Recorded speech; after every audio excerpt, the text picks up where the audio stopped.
come to the actual production of a live show. Up to this point, we have talked about and configured many of the modules and inputs getting ready for a live production.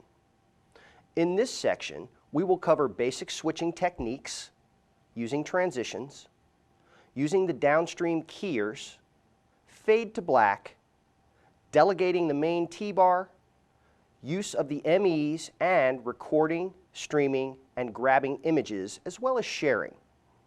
Let's do a quick review of the interface. In the upper part of the interface, you have a multi-viewer showing you the external feeds and the internal media players. It also shows a big preview and program monitor.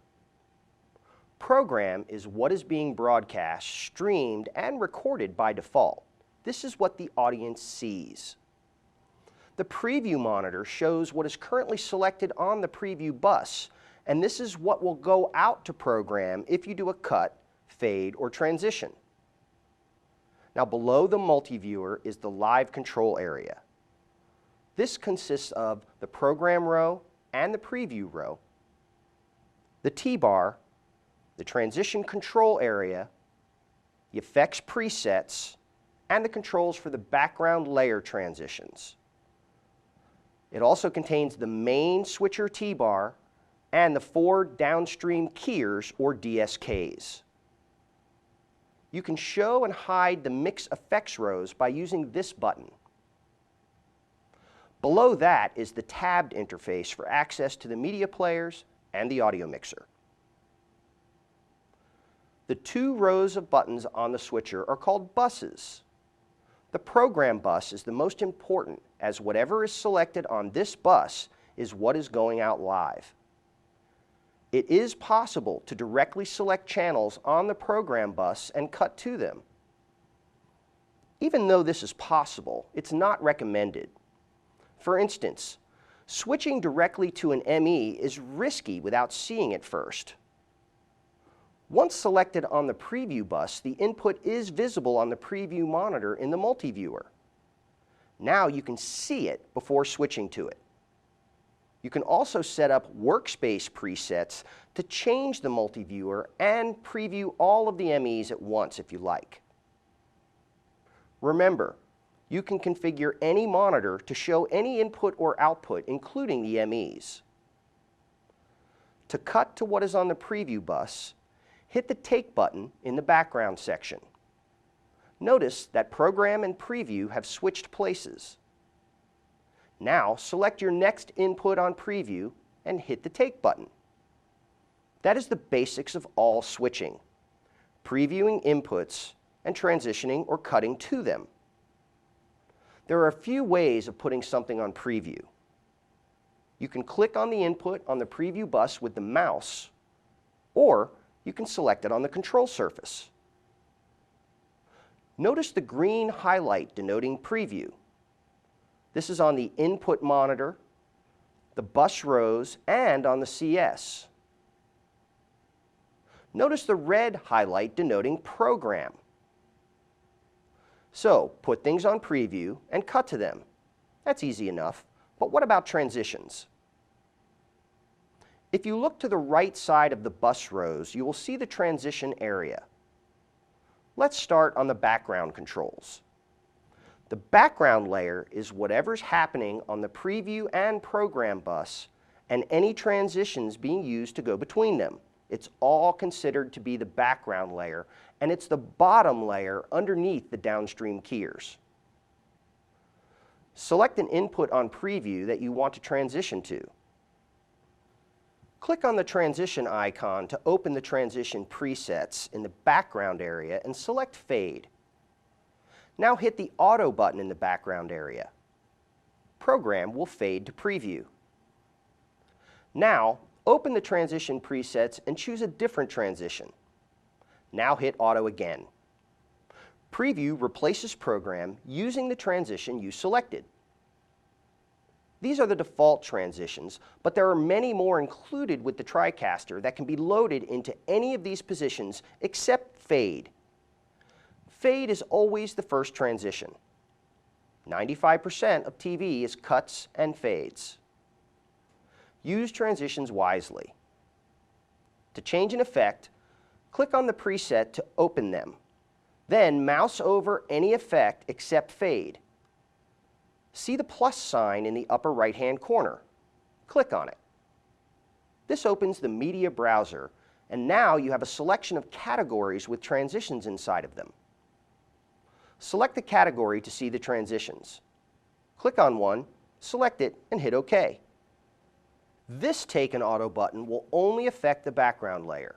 Now you can control the speed of the transition with these preset speeds, or left-click on the speed number and either scrub or type in a custom speed. You can also set the transition to ping pong or run in reverse. Ping pong means it will change direction each time it runs. This is done automatically for any transition in a DSK or on an overlay. As you can see here, this trajectory runs forward the first time and in reverse the next time. These settings are perfect, so each transition can have its own settings. You can also select the effects loaded into the presets by using the Select knob. Pressing this knob like a button toggles the reverse mode on and off.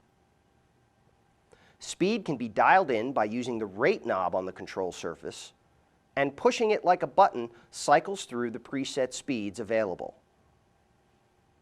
The T-bar also works for manually running transitions and fades, but it can also be delegated to run effects and DSKs at the same time or independently of each other.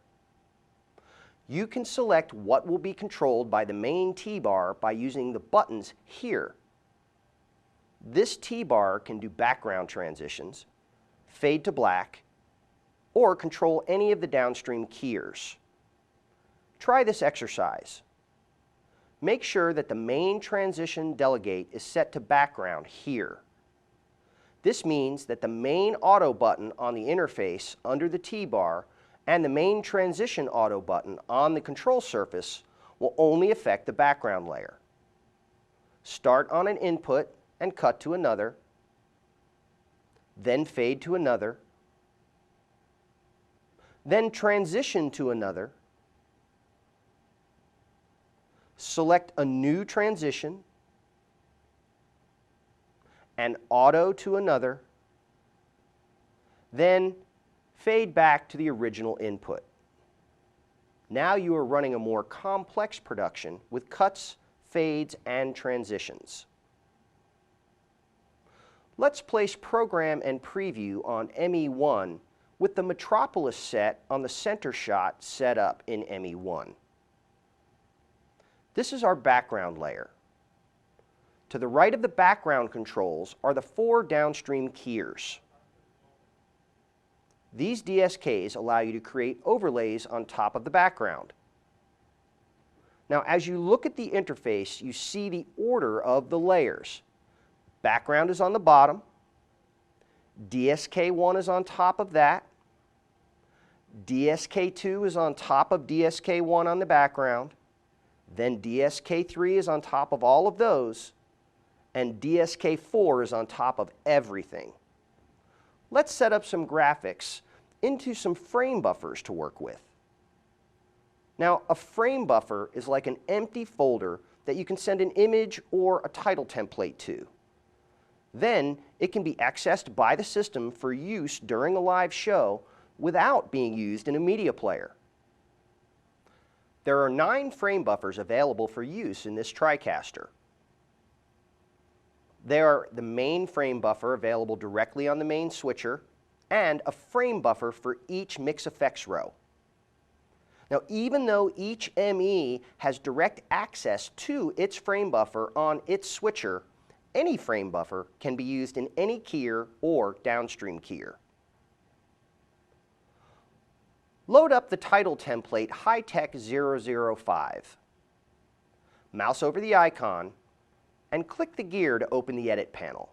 Left-click once on the text line. The text line highlights. Hit the delete key to remove the text and press enter. Now repeat this process for line number 2 and click close. Now right-click on the icon and choose Send to ME1 Buffer.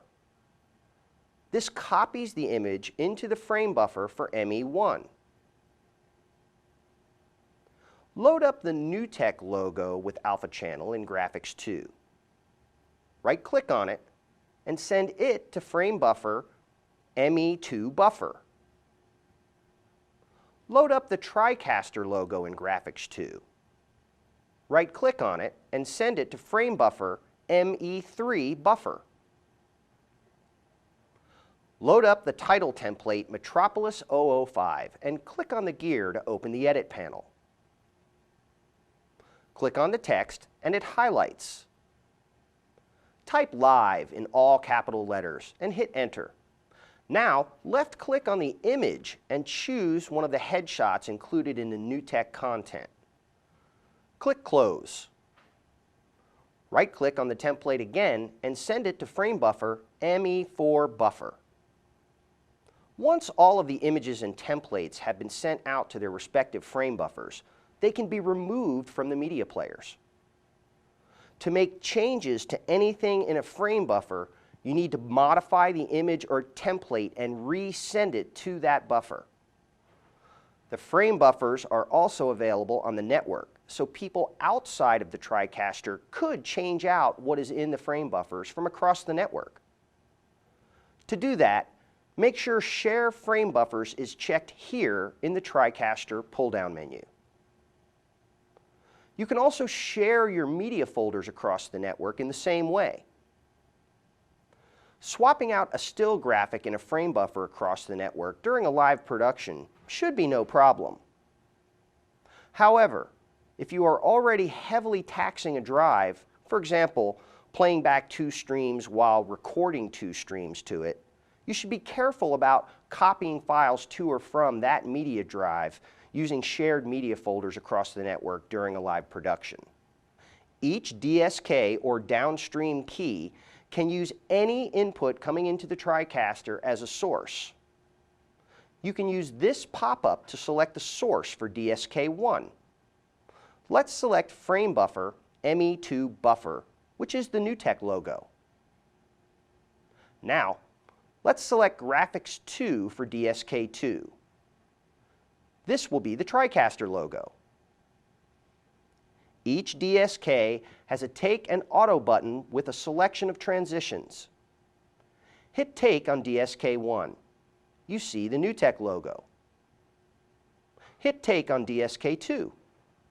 Now the Tricaster logo is right on top of the Newtek logo. Notice the layers. DSK1 is under DSK2. The background is underneath both of those.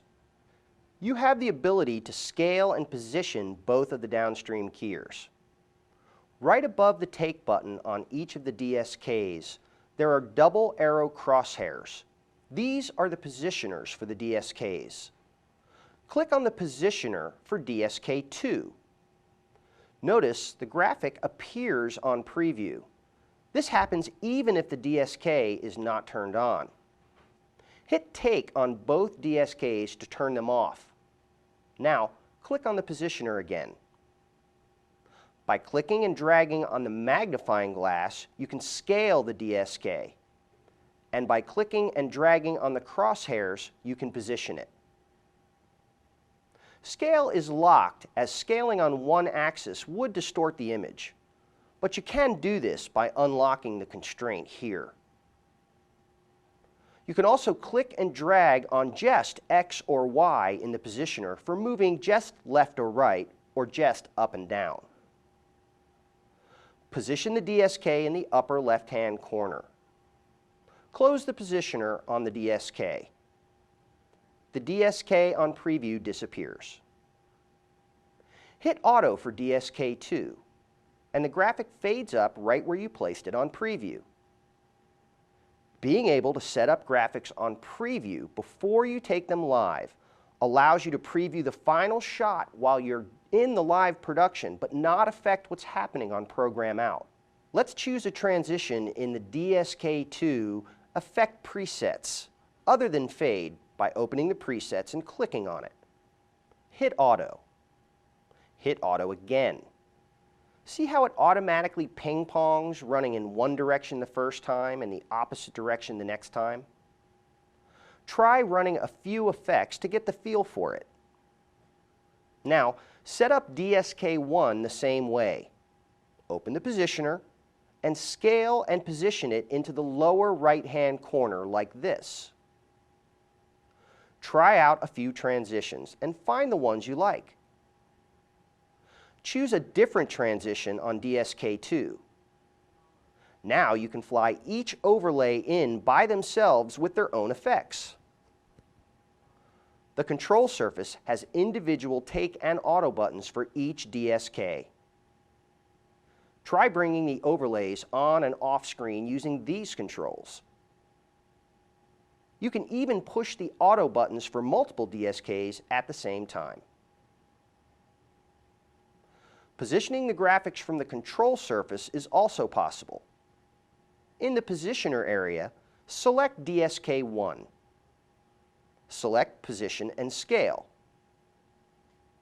Now, use the joystick to adjust DSK1. Twisting the joystick scales the DSK. Moving the joystick positions it. Now select Rotation. Twisting the joystick rotates the DSK on one axis, and moving it rotates it on the others. Hit the Reset button to reset the rotations. The Reset button on the control surface only resets the currently selected modifier. Notice it only reset rotation, not the position. Now reset Position and Scale. Another nice technique is to use one effect to bring a DSK on and the opposite effect to take it off. This effect brings in the graphic from the left. Running it again flies it off to the left. This effect does the same thing, but from the right. Use one effect to fly on, and then change to the other effect before flying off. There are also a variety of soft edge transitions that work very well with DSKs. I'm going to choose a title template in Graphics 2, and I will turn off the positioner for DSK2. To do this, open the positioner and hit Reset, then close the positioner. Let's choose a nice soft edge wipe. Mouse over the transition that you wish to replace and click on its plus sign. Go to the Edge category. You see at the bottom there are soft edge transitions. Choose L to R with S in parentheses, which stands for left to right, soft edge. Now hit Auto for DSK2. Try out lots of transitions to find your favorite way to reveal and hide graphics. The DSKs in the Tricaster can use any external input or media player as a source. Let's select the Digital Disc Recorder 1 as the source for DSK4. We will load a video clip of a motion graphic with alpha channel or transparency into an empty preset of DDR number 1. This will be the moving video overlay on top of the background video. You see this a lot on TV. Now, in the DDR, we will load this clip. Make sure the DDR is not in loop mode. Make sure single is on and autoplay is on. This can be done from the interface or here on the control surface. On the control surface, select DDR1 as the media player, and single and autoplay can be turned on and off here. Single sets the DDR to only play the selected clip. Autoplay will automatically start the DDR when it is selected on Program Out or when it is used in a DSK and that DSK is activated on Program Out. Now we have the DDR1 as the source in DSK4. Since the DDR is set to autoplay, with the DDR selected in DSK4 as the source, hitting Take or Auto on DSK4 will autoplay the DDR and start the clip playing. Now we see full motion graphics superimposed on the background. You could also use a transition in the DSK to fly this on or off the screen. You could also bring in graphics through a video input with a green background and key them and use the live input as a source in one of the downstream keyers. You can even use a green screen talent shot that's been keyed to put that as an overlay on the background. Scale and position them wherever you want and fly them on and off the screen. Each media player has a set of controls to help you get the most out of the media player during a live show. Let's start out by looking at the DDR. At the bottom of the DDR interface, you have stop and play buttons. The buttons on either side of these are the Go to Previous and Go to Next clip buttons. These can be used to select a clip in the playlist. This does change the output of the DDR to whatever clip is going to be currently selected, so don't do this while the DDR is on live output. Next, there's a loop control. If the single button is on, this will loop the selected clip only. If the single button is off, it will loop the whole playlist. If the loop button is turned off with the single button on, the DDR will play only the selected clip and stop on the last frame of that clip. Now, if single is turned off, the DDR will play through all the clips in the list, starting with the currently selected clip. Autoplay will automate the process of using the DDR or any media player. If autoplay is off and you transition to the DDR, you will see a still frame of the first frame of the selected video clip. If autoplay and single are on and you transition to a DDR, it will start playing before it is on program out. If you let it continue to play, at the end of the clip, it will transition back to whatever is on preview with whatever transition is selected, and it will select the next clip in the DDR playlist for playback. To play the next clip, simply transition back to the DDR again. There's also a speed control. The DDR can be set to play back from 25% to 400% of full speed. This will control the speed of the DDR playback, but this is not true slow motion. This just slows down the playback of the DDR. It does no interpolation. To get smooth playback and slow motion video, we recommend a Newtek 3Play. 3Play will give you multiple channels of instant replay and world-class interpolated slow motion. And you can bring the output of 3Play in through the Tricaster's network inputs. Now you can also edit the in and out point of a clip in the DDR. Each clip has handles on the left and right side of the scrub bar. Moving these handles sets the in and out point. The video scrubs as you set the handles so you can see where you're setting the in and the out point to. There are also mark in and mark out buttons on the control surface, allowing you to trim the clip directly from the CS. This allows for large clips to be brought in and chopped into smaller clips right inside of the DDR. You can scrub the clip using the scrub bar. During playback, the scrub bar by default will change color. It is blue when there is more than 10 seconds of video left. It turns yellow when there is less than 10 seconds of video left in the clip, and red when there are less than 5 seconds of video left in the clip. This is a nice visual cue that your video is ending. The counter by default is set to a countdown. When a clip is selected, you see the duration of the clip. As the clip plays, this number counts down to 0 at the end of the clip. This also holds true for the entire playlist if single is turned off. With single on, I get the duration of each clip. With single off, I get the duration of the playlist when starting from the selected clip. By right-clicking on the numbers, you can make it count up instead of count down. Turn off the warning colors on the scrub bar, or turn off playlist duration so you only ever see clip duration. There are also controls available for each clip by right-clicking on the clip within the DDR playlist. These controls include cut, copy, paste, remove, and clone. There is a display name option which will change the name displayed in the DDR only. It will not affect the actual clip name on the hard drive. There's also a control for that clip's audio level, including mute. This is very handy as you can set the audio levels up on a clip-by-clip basis, meaning less audio mixing during the live show. You can also remove a clip from the DDR by selecting it and hitting the delete key on the keyboard. This only removes the clip from the DDR. It does not affect the clip on the hard drive.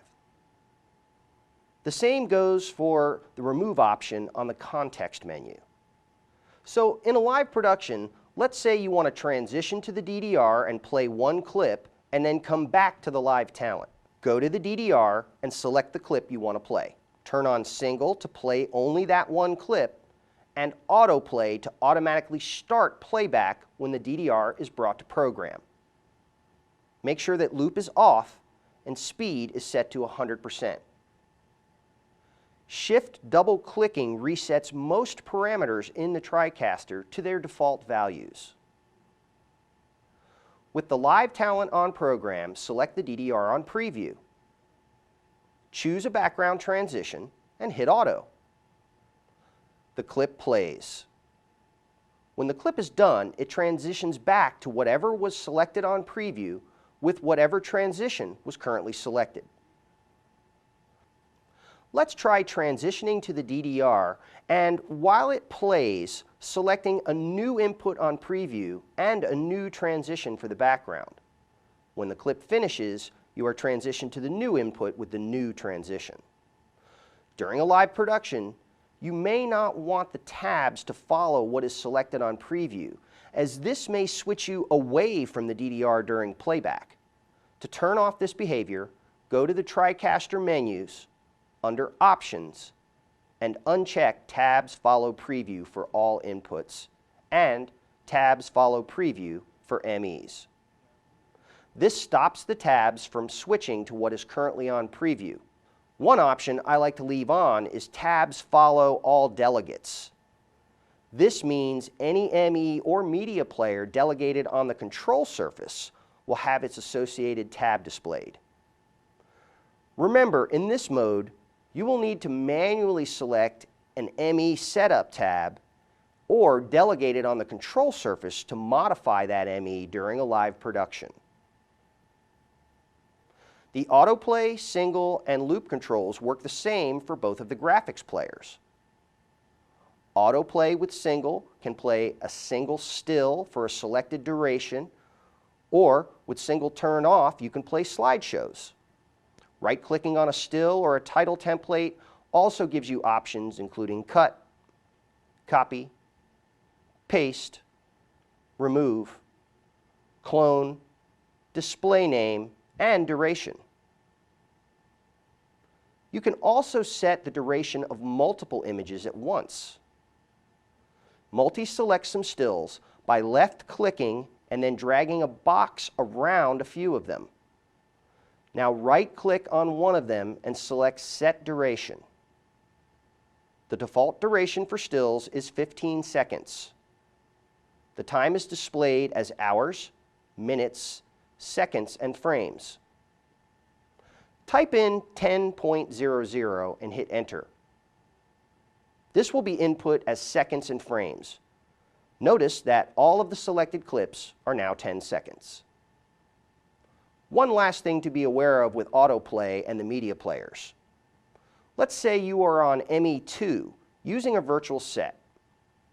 On that virtual set, you have DDR1 set as the input on the B row for the on-screen monitor within that virtual set. The DDR is not playing yet, so it is a still of the first frame of the video clip in the DDR.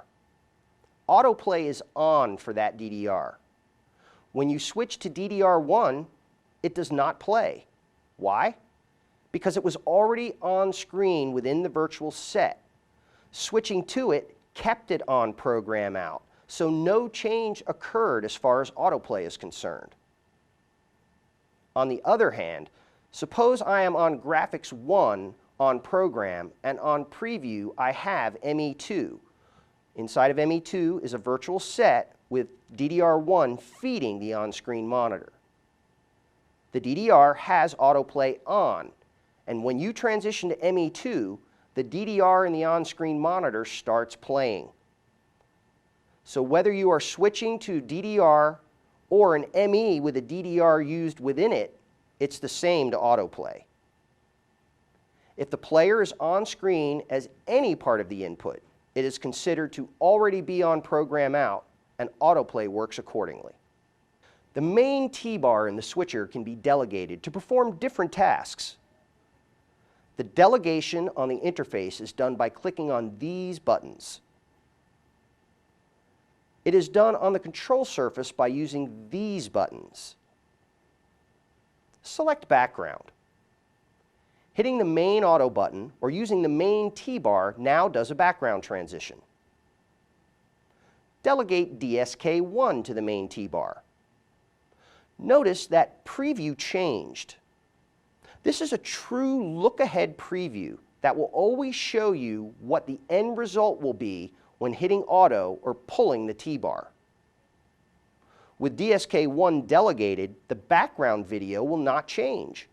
Only the DSK will be brought on, and that's what you see on preview. Hit auto. Now delegate background and DSK1. You can hold Control and click on both items, or on the control surface, press and hold background while pressing DSK1 to add to it. Now on the preview monitor, you only see the background because you will get a background transition and remove the DSK with that one operation. You can delegate background and up to 4 DSKs all at one time. This same delegation technique works for the mixer in an ME using the ME controls on the interface or on the control surface. There is a delegation button on the switcher in the interface and on the control surface labeled FTB. This stands for fade to black. Clicking this button will delegate fade to black to the T-bar. When executed, this will fade all audio and video. You must remove this before resuming normal switching. If you delegate fade to black and auto, everything goes black. If you now choose background, notice the preview is still black. Performing an auto does nothing, but the fade to black button blinks. This is a visual cue telling you fade to black is currently active. To get back to normal switching, delegate fade to black again and auto again to remove it. Now delegate background and you're back live. In the streaming and recording setup videos, we discuss setting up recording, grabbing images, and streaming. During a production, to start recording, hit the record button. You will see it highlight and the timecode numbers will start to roll. You can also hit the record button on the control surface here. The same thing goes for streaming and the streaming button.